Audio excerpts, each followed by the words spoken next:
अभी आ जाएंगे।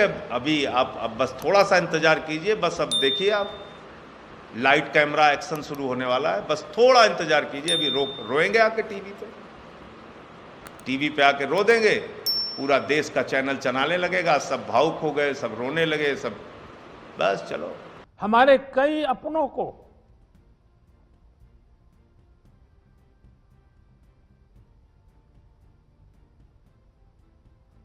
हमसे छीना है।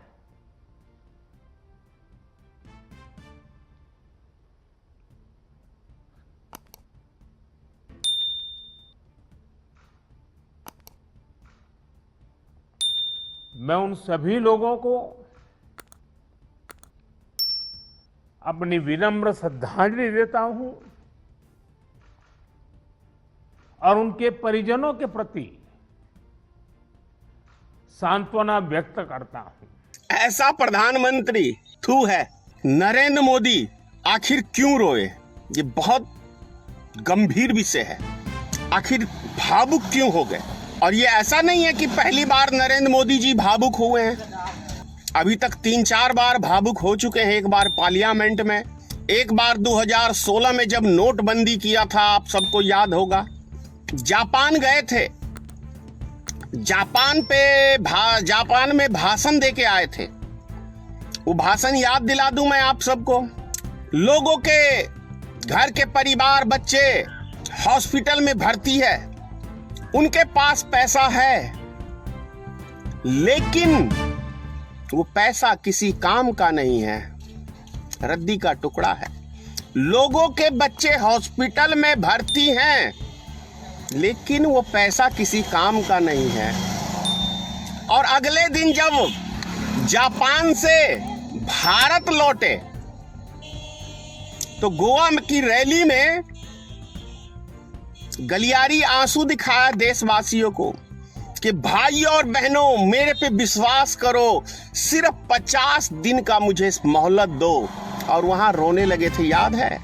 सिर्फ 50 दिन का मोहलत दो मुझे और मैं पूरे देश का सिस्टम सुधार दूंगा। यदि मैं ऐसा नहीं कर सका तो आप मुझे जिस चौराहे पे खड़ा होकर जूते मारेंगे, मैं मार खाने के लिए तैयार रहूंगा। याद है आपको? तब रोए थे। उसके बाद एक बार इधर हाल फिलहाल में पार्लियामेंट में फिर रोए थे, और अब कल रोए हैं। जानते हो क्यों रोए हैं? ये रोए हैं कि मेरा वोट बैंक, जनता में आक्रोश पैदा हो रहा है। इमोशनल ब्लैकमेलिंग समझते हैं ना आप? इमोशनल ब्लैकमेलिंग जनता को करना चाह रहे हैं फिर से। अरे ये तो जब हजारों की संख्या, हजार क्या कहें, जब लाखों लाख आदमी देश में मर गए दवाई के बिना, इलाज के बिना, तब तो ये भावुक नहीं हुए।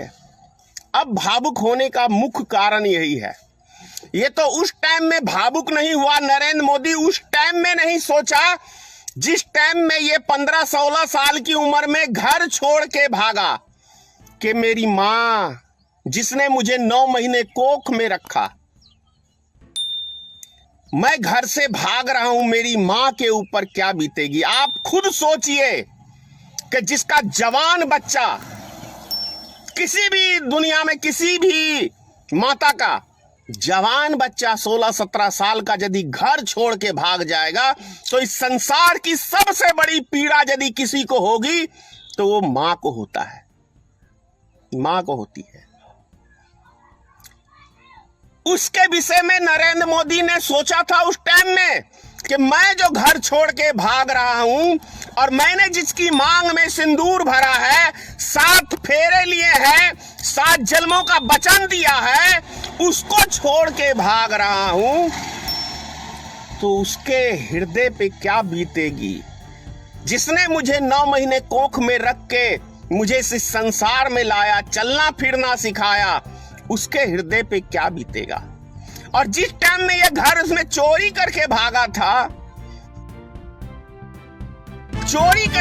था, उस समय के अंदर उनके पिताजी गम से स्वर्गवास हो गए उसके विषय तब इसके मोदी की आंख में आंसू नहीं आया था।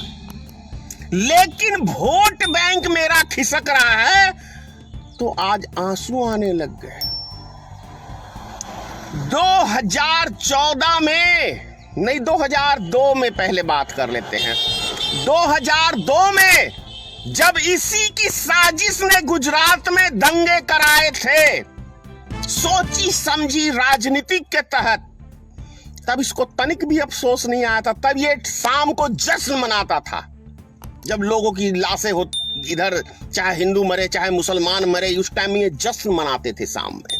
1.5 महीने तक तमाशा देखते रह गए क्योंकि ख्वाब प्रधानमंत्री का था।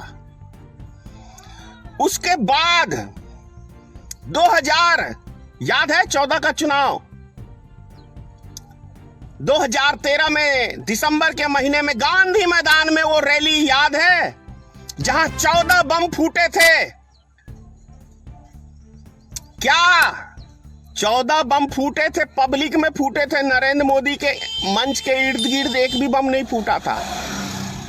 क्या है? जनता को मार के जनता के दिल में हमदर्दी पैदा करनी है कि देखो उग्रवादी मुझे मारने आए थे। लेकिन मरे बेचारे आम जनता, बिहार की जनता, भोली भाली जनता, उसे क्या पता। फिर देखो कोई मुद्दा नहीं बचा, सारे मुद्दे फेल हो गए। तब अमित शाह ने कहा हमारे पास एक ऐसा फार्मूला है जिससे हम चुनाव जीत जाएंगे। वो फार्मूला क्या था? वो फार्मूला था पुलवामा हमला, बालाकोट हमला। क्योंकि जब देश की आन बान शान और सेना के ऊपर बात आएगी तो हम चुनाव जीत जाएंगे। इसीलिए पुलवामा हमला हुआ। देविंदर सिंह याद है आप सबको, बहुत आदमियों को नहीं मालूम होगा। देविंदर सिंह उसका मास्टरमाइंड, डीएसपी उस टाइम में जम्मू कश्मीर में था। अभी तक उसका कोई बयान आया आपको? अरेस्ट हुआ, 2 उग्रवादी को लेके दिल्ली आ रहा था, वो दिल्ली चुनाव में धमाके करने के लिए। कुछ पता चला?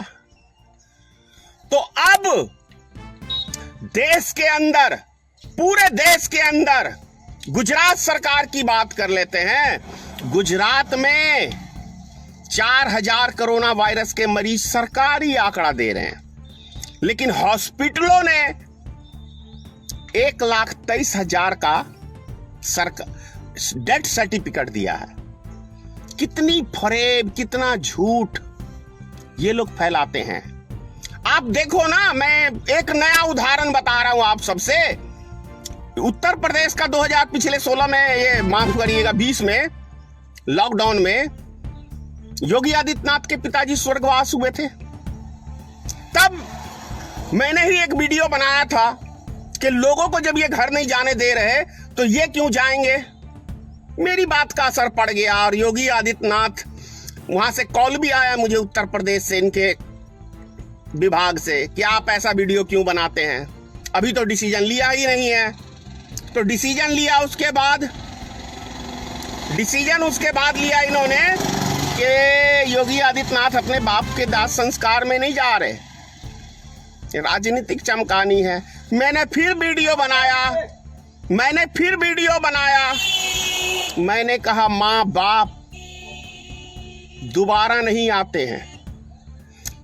सत्ता 1000 बार आएगी और जाएगी, लेकिन माँ और बाप सिर्फ एक बार।